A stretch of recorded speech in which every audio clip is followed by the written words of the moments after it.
What's up, everybody, on what will be one of the most fun post games that we've done here on Inside Carolina in quite some time. I am Joey Powell. With us tonight, Dewey Burke, who is looks like he's just played a full 40 minutes against Duke. We are brought to you by Johnny T-Shirt and Congruity. Dewey, first off, how the hell are you, man? Really good right now. Great day to be a Tar Heel. Really good. Abs- Absolutely. Before we get rolling, I'll go through some high level stats. Of course, final score: Tar Heels 93, Duke 84. Duke actually shot 51% from the field, made two more field goals than North Carolina did.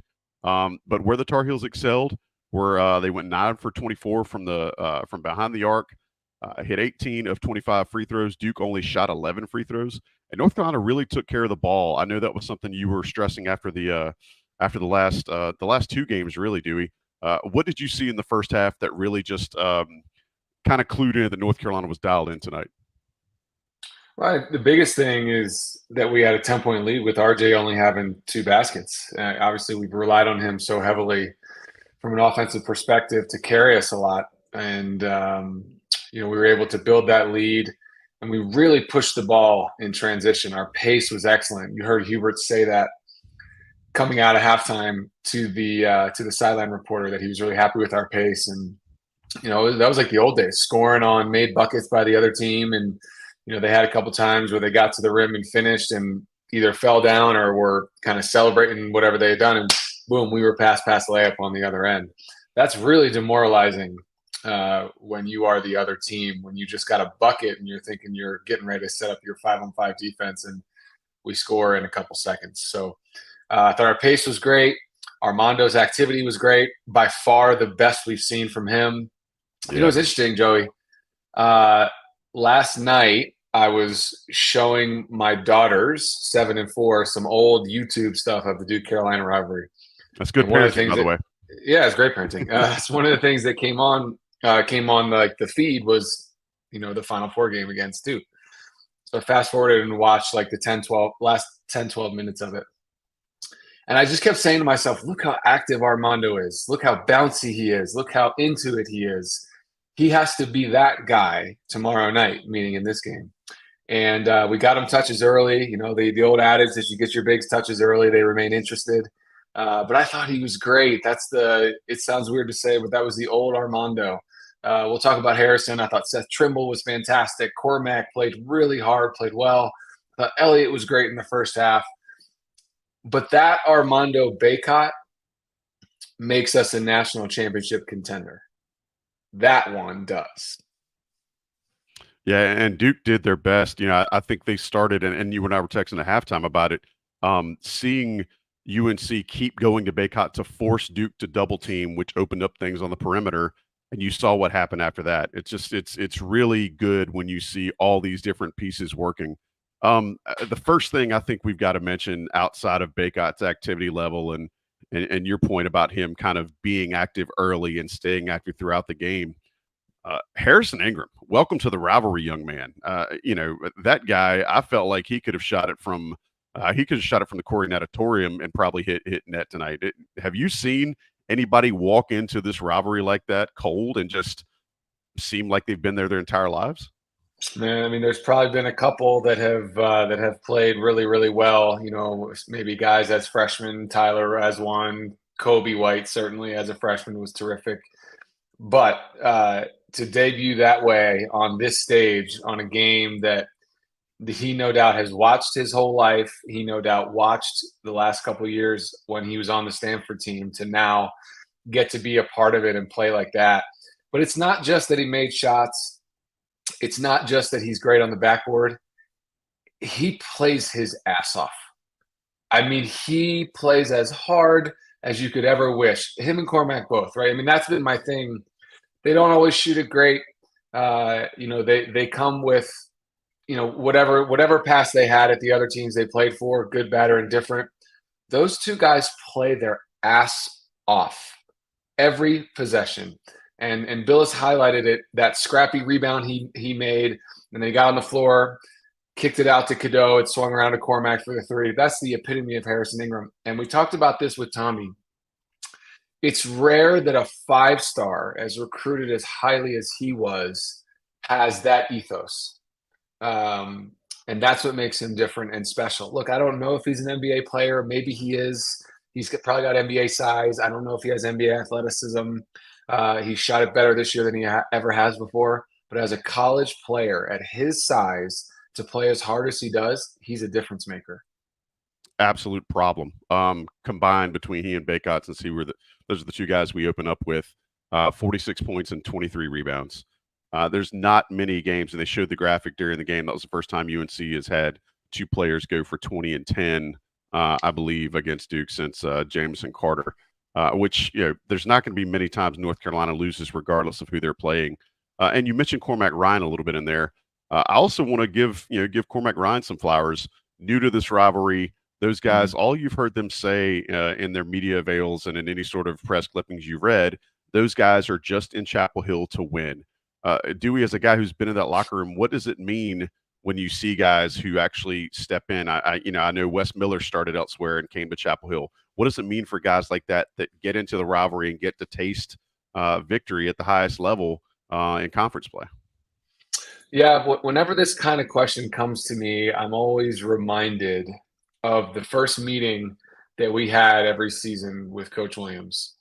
And this is going to make sense when I get there, Joe. When we had our first meeting, he would almost always close with, and it was so impactful. He would say, "This group, us, right here, you guys, our team, our staff, we have what it takes to win a national championship." I don't know if every team in the country says that. We actually believe it here.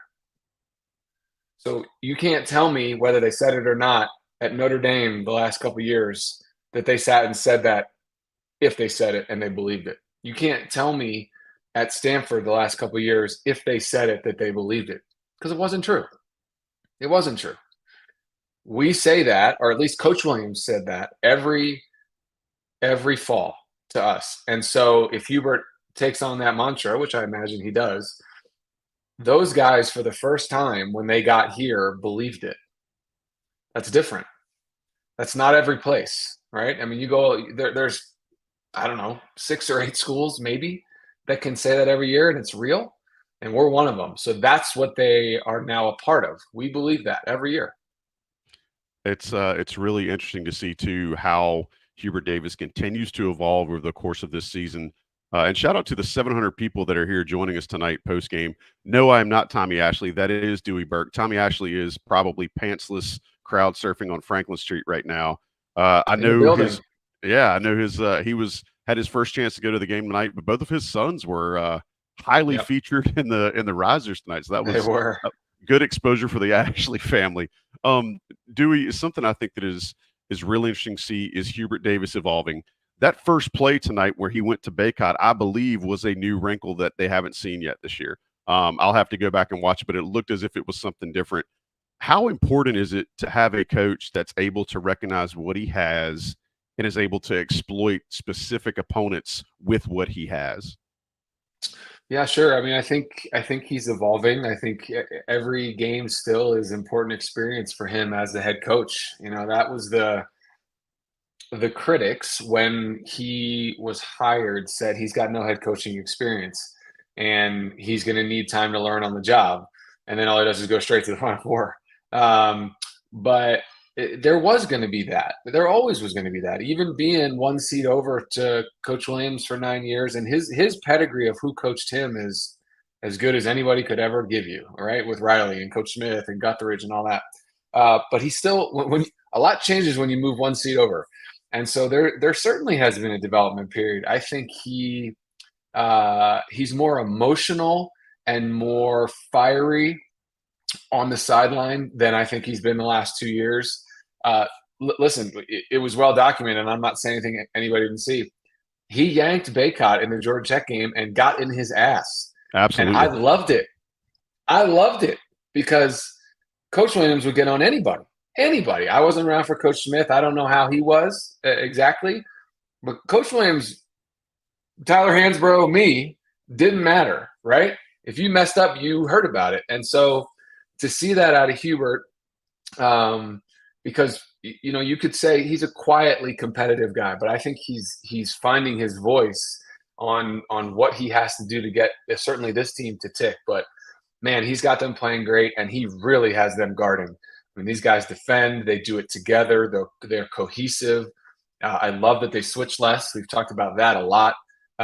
They rebound the basketball, and then the change in the last month has been our pace.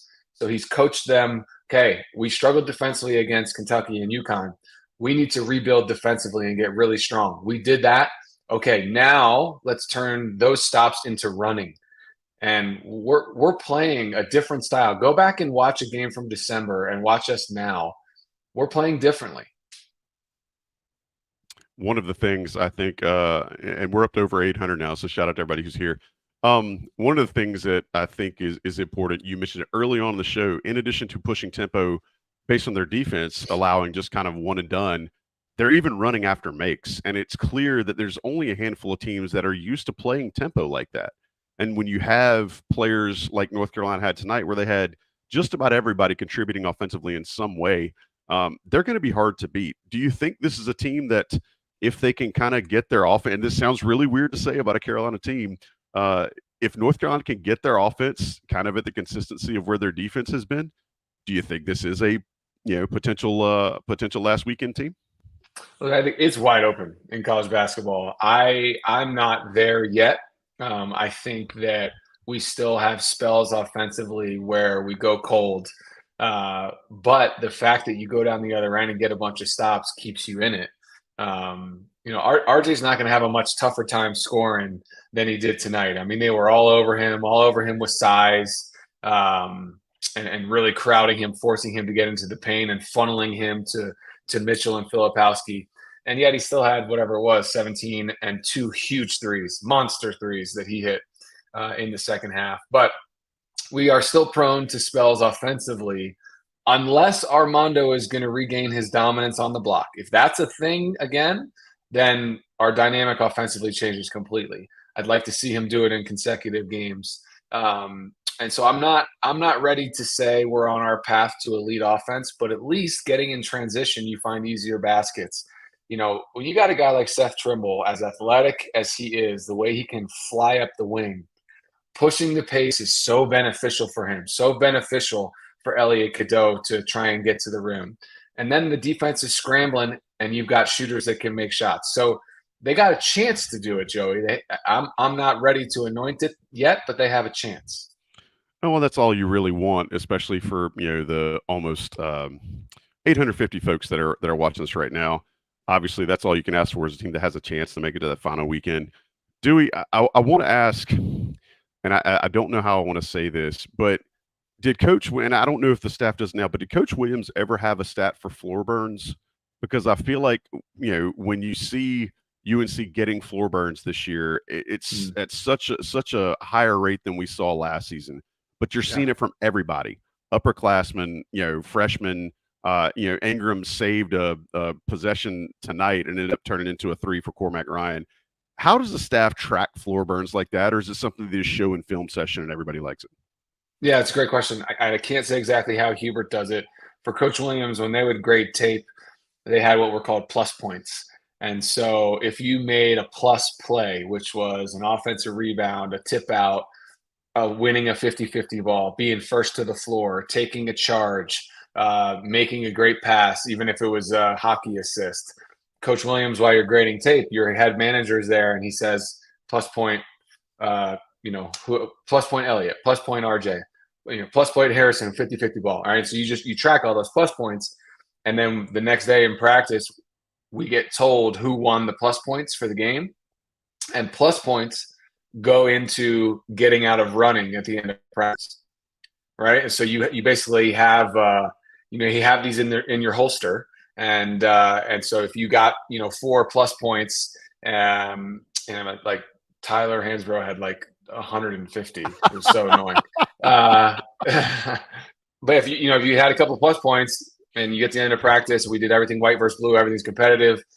So you'd say, okay, we did, 5-on-5 transition, white beat blue, 16-14, blue on the end line. If you're blue, you could step out and say plus point, and you didn't have to run the sprint. So that's how we did it. So it's from grading tape. You get plus points. You use those to get out of running. Of course, when coach got pissed, he would say, no plus points. So you couldn't always use them. It was kind of up to him. But anyway, long-winded answer to your question. But yeah, they definitely are tracking it in some way. I don't know if they still do plus points or not. I love that it's like, the coaching staff's own version of Scroot Bucks, and they get to distribute it however they want. I love that. While I'm thinking about it, Dewey, there's probably a nice gaggle of people on Franklin Street right now. I would imagine the weather was nice in Chapel Hill today, and a little bit of an early game tonight. I can think of a lot of watering holes that are going to be raking it in a little bit later. I'm assuming Tommy is probably still crowd surfing there, but if he's not, I wonder if he asked the crowd to set him down in front of Johnny T-shirt so he could pick up some swag. Yeah, he would deserve it, wouldn't he? He's absolutely earned it. And, if he lost his pants the way I assume he did when he was crowd surfing, he could run into Johnny T-shirt, get some new shorts, game shorts, UNC, the little breathable dry cool or dry cell or whatever it is they call it. Johnny T-shirt has that stuff. And so Tommy could actually find some new shorts tonight while he loses the first pair that he already had. Johnny T-shirt's been sponsoring the show forever. We appreciate them. Inside Carolina premium subscribers know they get that extra 10% off the top to throw that on top of their final discounts. And you get out of there with a really, really sweetheart deal. We appreciate what Johnny T-shirt does for us and want you guys to appreciate them as well. Dewey, I know it's a night of a lot of positives, and I hate to do this, but I wouldn't be doing my job if I wasn't. I have been absolutely just railing on the referees this year, not necessarily because they're calling bad calls against North Carolina or for the opponent. I just don't know what referees are even watching for anymore. I think the way the first half of that game was called was about as good as you could ask for, considering what we've seen this year. And then in the second half, as expected, they started calling, and it didn't get egregious as it has in the past, but we started seeing one or two perimeter calls that weren't fouls in the first half. Then we see a situation where there's a hook and hold. RJ Davis goes to the ground, and they call a flagrant on RJ Davis. Not a referee, never been to referee school. I don't pretend to know what it is that those guys are trained to look for. But please explain to me how they can watch it. Please, somebody, but please, how they can watch a review and add on after that RJ Davis committed the foul that got him. I don't understand. I'm flummoxed, perplexed, whatever you want to call it. The biggest thing you hope for as players that are getting into the rhythm of a game is that the refs are just consistent. Like, look, if from the jump you want to call it tight, you want to call hand checks, you want to call any bump in the lane, it's all foul. Okay, then adjust. And I was critical of Elliott the other night that he didn't adjust. They kept calling. I felt like he had 5 of the same fouls in the second half there. So all you hope for as a team and as a staff and a head coach is just be consistent. And when I looked at the halftime stats and I saw that they had shot no free throws and that the foul calls were generally down, like you said, it's almost like they can't help themselves. It's like they feel like they have to be a part of it, or like the first half was great flow. We almost made it to half 100. If Duke makes a couple more shots, it's a little bit tighter. It was a good flow to that game, evidenced by the fact that you kept missing TV timeouts because they're just letting them play. Yep. Right. What's better than that as a fan in the arena on TV? It's just let the kids decide. Let the kids decide. Yes. And then you get into the second half and it gets whistle happy. It's hard to play when what you did in the first half is different than what you're allowed to do in the second half. And so that's frustrating. The hook and hold thing, you heard Billis. He said it well enough. Like, it looked like Filipowski was holding RJ at the very, very end of that clip, right before Trimble hit him in the eye. If you look down, RJ's arm was wrapped around Filipowski. But this is after the 7-footer had almost clotheslined him and taken him down. You might even argue that RJ was holding on to him just to stay upward. Thank you. Right? And so that's an obvious no call, number one. Number two, RJ was just trying to box out, which is his right. And that doesn't give Filipowski the right to come over top of him and effectively clothesline him. And so I'd like to have seen a no call. But so okay, they call it on RJ, which I didn't agree with, and then they go to the tape, so we all saw it 11 times, and then they upgrade. Yeah, it was bad. Thank God it wasn't a close game. Yeah. As in, like, it wasn't Yeah. like a 3-4 point.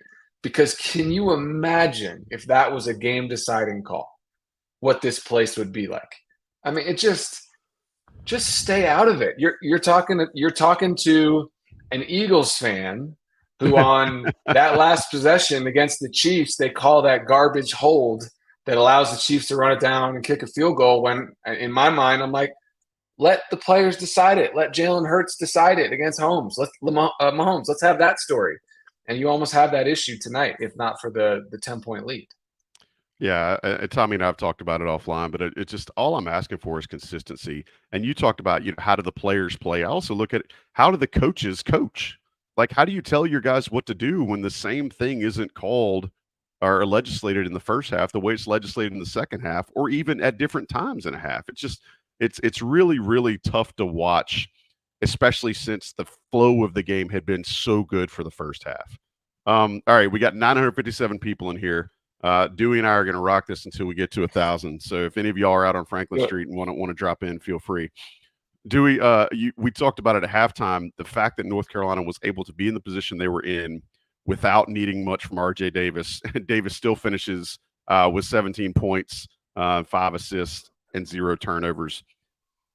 I know Zach Edey's going to be the favorite for Player of the Year. I get that. He's 7'12" or whatever it is. He's virtually unguardable. But can you put into context what R.J. Davis is doing now versus how his career has ascended over the last 3 years? Yeah, I mean, the biggest compliment you can give him, number one, just being in the conversation for National Player of the Year. I mean, unless something crazy happens and he falls off a cliff or we fall off a cliff, he's going to be the ACC Player of the Year. But here's a really cool thing that should happen.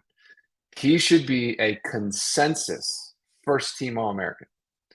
That has not happened to very many guys at our school. And so if he's not National Player of the Year, and Edey's been fantastic, and you know how the media kind of gets going on something, and you even heard For sure. Billis say it's already on his shelf unless somebody goes and takes it, whatever that means. But R.J. Davis, for anybody who has a vote and who's paying attention, is a consensus first-team All-American. And that is a remarkable accomplishment, not just for a guy of his size, but as his career has progressed and how reliable he's become. I think of him now in the same light as I thought of Joel Berry, as I thought of Marcus Page, senior guards at Carolina that just had been through it. They played in, 160 games, and you just knew you could count on them when things got tough. And that's how you feel about RJ now. And what a compliment, because, 24 months ago, which is right before we started to go on that run to the Final Four, how dare would you say RJ Davis's name in the class of a Joel Berry and a Marcus Page? You would not. And now you do. I've kind of scintillated at the thought of Roy Williams being able to coach R.J. Davis more, just so he could refer to him as a tough little nut a bunch of times. Is R.J. not like the quintessential Roy Williams type point guard? He is, yeah. I mean, it's those three guys that we just named, right? I mean, Ty Lawson was different because he was so gifted and so fast. He was truly a freak. Those other three that we're talking about, I'm sure I can come up with a couple more, but those are the three that stand out for me. Yeah. That they weren't the most athletic, they weren't the fastest, they weren't the biggest, but they were true elite basketball players. And that's what RJ has become. I mean, we knew he could score, but he's an elite scorer. He scores at all three levels, at the rim, in the mid-range, from three, makes his free throws. He's much better defensively this year. Teams used to pick on him a lot, especially last year. And yeah, I mean, I don't mean to beat it dead, but I don't know how to pay him a higher compliment than thinking about all the players since Coach Williams came. Again, he's not Raymond Felton, who again was elite athletically and was his speed like Ty. Kendall was a pass first guy. Kobe White, 6'5", different. So it's those three guys that I think of all really very similarly now, which is a tremendous compliment. Also, tremendous compliment to the 1,012 people that are in here tonight, Dewey. They're all here to Nice. see you. All here to see you. I'm glad you're joining us. So, real quick, a couple other stats I want to throw out, and then Dewey, I'll let you put a bow on this beautiful thing tonight. North Carolina gave up 54 points in the paint and won by 9. Duke had 4 players in double figures, and I still feel like it was more of a blowout than the score maybe said. I never felt like North Carolina was in danger of losing this game tonight. Is it just another example of this team finding ways to be different and just win no matter what? Yeah, I mean, they did get a lot of points in the paint. McCain was a load. Obviously, he made a couple of threes, but he was actually toughest getting to the rim. Yeah. He finished a bunch at the rim. Filipowski's big and strong, and again finished at the rim. Didn't have his best night, but God, he still had 22 on 9 for 17. It's pretty good. Roach got in the paint a lot, so they did have a lot of buckets inside. They obviously didn't shoot it well from the outside, 5 for 19, so that was part of it. You know, there will be stuff on tape to work through. Giving up 84 points is a lot. But the pace of the game allowed for that. It was going to be a game in the 80s and 90s. So, like, no doubt things to work on. We gave up some offensive rebounds that we shouldn't have. But all in all, you're pretty happy with the effort. Certainly some things to clean up, but we took care of the ball. We shared the ball. We made shots. We made free throws. We rebounded. We hustled. We won 50-50 balls. And one of my favorite things to say, we took the fight to them. Yeah. Yeah. And another final stat that folks will probably want to look at. I mentioned earlier, North Carolina really took care of the ball. Only had 5 turnovers tonight. Duke had 11, but North Carolina got 19 points off of Duke's 11 turnovers, and that'll win you a lot of ball games. All right, Dewey, North Carolina, as coaches are wont to say, you gotta celebrate this one tonight, put it to bed. They got a game against Clemson on Tuesday night at 7:00 in the Smith Center. What will the next 24 hours or so be like for this team? Well, the next 5 hours are the most fun you can pretty much have. Save jumping off of a fraternity house into a pool. Yeah, unless you jump off of a fraternity house. But yeah, look, the next 5 you can't shower fast enough to get dressed and get up there, which is great. So I hope these guys enjoy it. You remember and talk about this stuff, these games, the nights after with your teammates. This is crazy to say. I'm 17 years out from when I finished We're up. not that old, dude. We're not that old. I know, man. We are. And I remember exactly what we did and who we were with every time we beat Duke, there and at home. So I just love it for them. They're gonna have the greatest time. And then I'm guessing maybe a little run and shooting tomorrow, little training room, lift, shoot, that kind of thing, and watch film. And then you got to get ready to go. Clemson's got a good team. They have some good wins and played us tough at their place. But yeah, man, tonight's gonna be a good one. Absolutely. Shout out to everybody who was in the chat. We got up to 1,034. That's awesome. Nice. So glad so many of you guys wanted to be a part Thank of this. you. Before we get out of absolutely. Before we get out of here, I want to shout out to Congruity. You guys know the drill with Congruity. They're here to support Inside Carolina, but also they're here to support your small or medium-sized business. Congruity HR/Tar Heels will get you that free business assessment. They will tell you how they can make your HR and benefits side of your business much more efficient so you can focus on making your business more profitable. I don't know why you would not want a teammate like that in Congruity. So check Congruity out. We appreciate them sponsoring the show. Do any parting shots before we get out of here tonight? Tar Heels win 93-84 against Duke. And I think we covered it. Guys played hard. They played together, took care of the ball, shared the ball, made timely shots. Harrison Ingram, probably your player of the game, just a total floor game from him on the backboard, 50-50 balls, making shots. And maybe the biggest thing for me to because Harrison's been that. If Armando can be this Armando, we elevate our ceiling and we become a much more dangerous team. I think even as poorly as he shot the ball, I think the light bulb is on for Elliot Cadeau. He's going to get better. Like literally every minute he's on the floor, he is Yep. getting better right before your eyes. And so as this continues to come together with good health, and if Armando can play like that, I'm excited for what we can do. Yeah, and I've said it before on the Coast to Coast, which by the way will drop tomorrow evening. I also want to give a big shout out to Taylor Vippolis, whose video feature after this game will be up probably within moments after we finish here tonight. So make sure y'all check that out on Inside Carolina. Yeah, I am not able to connect with Tommy Ashley for a live hit on Franklin Street. Not sure what happened there. I heard some helicopters. I heard a lot of screaming, and then just his phone kind of blacked out. Not really sure what's going on there. So shout out to Tommy Ashley and the Ashley boys who are celebrating tonight. Enjoy this, folks. I've said on the Coast to Coast, and I'm saying it now. Remember how tough winning can be and how hard it can be to come by. So when you get wins like this over your rival at home, man, get it all over you. Enjoy it. Shout out to the 1,000 people that joined us tonight for the post-game show. Dewey, I appreciate doing these with you, man. Thanks for making time. We appreciate Johnny T-Shirt and Congruity for sponsoring us, and to John Siegley for producing. Until next time, for Dewey Burke, I'm Joey Powell. This has been the post-game live from InsideCarolina.com. Y'all take care.